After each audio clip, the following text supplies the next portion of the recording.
Oknum anggota TNI diduga melakukan penganiayaan terhadap Faisal Handri, karyawan aktris Zaskia Adya Meka. Pelaku penganiayaan diketahui bernama prajurit kepala, Praka, NC.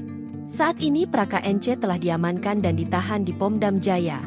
Wakil Kepala Penerangan Kodam, Wakapendam, Jaya, Letkol Infantri M. Wirya Artadiguna, mengatakan, oknum anggota TNI ditahan di Denpom Jaya 2 Cijantung, Jakarta Timur.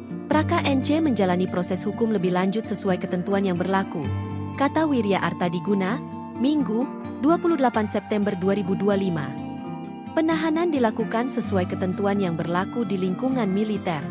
Praka NC diketahui berdinas di Resimen Arhanud 1F Batalion Arhanud 10. Faisal Handri, karyawan pemain film Zaskia Adya Meka, dianiaya Praka NC di Jalan Ampera Raya, Ragunan, Pasar Minggu, Jakarta Selatan, Senin, 22 September 2025. Kapolsek Pasar Minggu Kompol Anggiat Sinambela mengatakan, penganiayaan berawal saat Faisal sedang mengantar anak Zaskia yang bernama Kala ke sekolah, Senin pagi. Faisal lalu membunyikan klakson ke pengendara motor yang melawan arah di Jalan Ampera Raya. Pengendara motor diduga anggota TNI tersebut tidak terima, hingga akhirnya melakukan penganiayaan terhadap Faisal.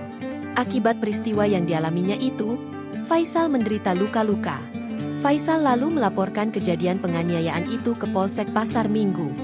Download Tribun X sekarang, menghadirkan lokal menjadi Indonesia.